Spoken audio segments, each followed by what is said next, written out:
मैं आपकी समस्याएं सुनते हुए मिन्नत रहमानी को देखता रहा हूँ और हमेशा सोचता था कि किसी मौके पर आपसे आऊंगा मुलाकात करने के लिए। और आज जब हाजिर हुआ हूँ तो एक ऐसे मौके पर हाजिर हुआ हूँ कि आने वाली 11 तारीख को आपको न सिर्फ सुपौल के भविष्य का फैसला करना है बल्कि बिहार के भविष्य का भी फैसला करना है। मेरे भाई, हम सायादार पेड़ जमाने के काम आए और सूखने लगे तो जलाने के काम आए। कच्चा समझ के बेच न देना मकान को, कच्चा समझ के बेच न देना मकान को, शायद कभी ये सर को छुपाने के काम आए।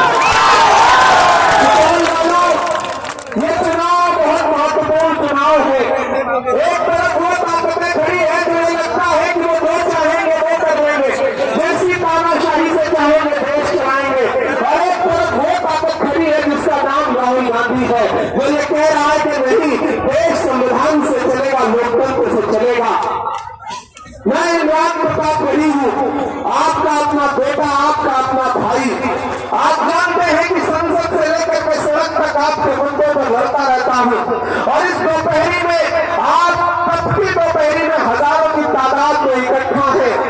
नया पाने की चाहत में पुराना छूट जाता है, तुझे अपनाऊं तो मुझसे जमाना रूठ जाता है। मोहब्बत पढ़ने लिखने में बहुत आसान है लेकिन मोहब्बत को निभाने में पसीना छूट जाता है। हमने मिन्नत रहमानी की मोहब्बत को निभाया है और इस भरोसे को निभाया है कि आप 11 तारीख को इन्हें एमएलए बना करके असेंबली में पहुंचाएंगे।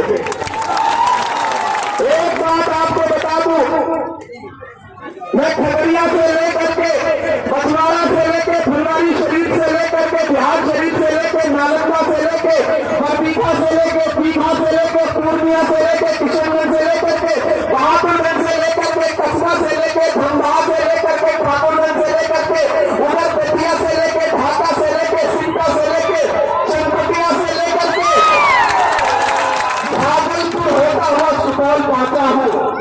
और इतनी विधानसभाएं घूमने के बाद, चुनाव प्रचार करने के बाद ये कह सकता हूं कि एक तरफा बिहार में महागठबंधन की सरकार बनने जा रही है। ताकत रोक नहीं सकती है। 14 नवंबर को जब रिजल्ट आएगा तो तेजस्वी यादव बिहार के नौजवान मुख्यमंत्री बनेंगे। नीतीश जी अब रिटायरमेंट के करीब है और उसका सबूत ये है कि पटना में मोदी जी ने रोड शो किया तो नीतीश जी को अपनी गाड़ी में ही 4 दिन पहले बैठाया ही नहीं। नीतीश जी को भाजपा ने लगभग रिटायर कर दिया है। इसलिए अब किसी झांसे में मत आइए। हमसे मीडिया के लोगों ने कहा नीतीश जी के बारे में क्या कहेंगे। मैंने कहा मैं जब से बिहार आया हूँ भोजपुरी का एक गाना सुन रहा हूँ, तो चंचल बदले तेरे मिजाज बदले, सदाबाज बदले, धोखेबाज बदले। मेरे कहा मैं ये गाना सुन रहा हूँ और मुझे लग रहा है कि भोजपुरी जैसी लोक भाषा का ये गाना नीतीश जी के लिए ही बना है। एक बात याद रखना साथियों, अगर दिल्ली में बैठे हुए व्यापारियों को लगता है कि वो गुजरात के रिमोट कंट्रोल से बिहार को चलाएंगे तो नहीं हो सकता। बिहार में गुजरात के व्यापारी नहीं बल्कि बिहार के बिहारी चलाएंगे, यहाँ के नौजवान चलाएंगे, यहाँ की माएं बहनें चलाएंगी, बुजुर्ग चलाएंगे। इसलिए साथियों, बड़ी मिन्नतों से मिन्नत का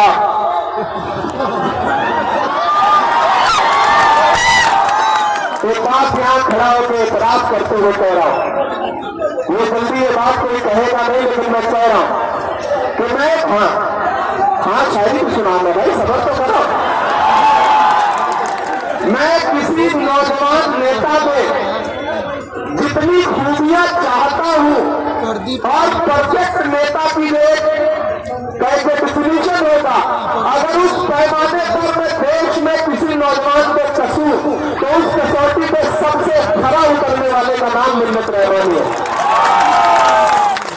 बिना विधायक हुए, बिना सांसद हुए, ये आदमी आपके मुद्दों पर जंतर मंतर से लेकर पटना की सड़कों से लेकर के कोसी की नदियों तक में लड़ता रहता है। मुझे पता है ये इलाका सैलाब गदा इलाका है, मुझे पता है सैलाब आती है और आपके सपनों को बहा ले जाती है। साथियों, इस बार सूचना नहीं है इस बार एक भी वोट खराब मत करिएगा।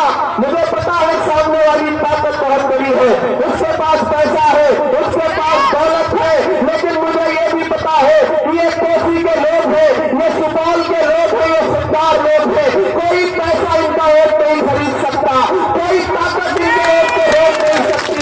आपको सिर्फ मोहब्बत से जीता जा सकता है, और मुझे पता है मिन्नत ने अपनी मोहब्बतों से आपको जीता है। तो मैं आपके सामने मिन्नत करता हूं कि इस भाई के लिए, इस अपने बेटे के लिए अपना एक एक वोट लेकर जाइए। और ये जो भाजपा के लोग, के लोग घूम रहे हैं, इनके झांसे में मत आइएगा। इनका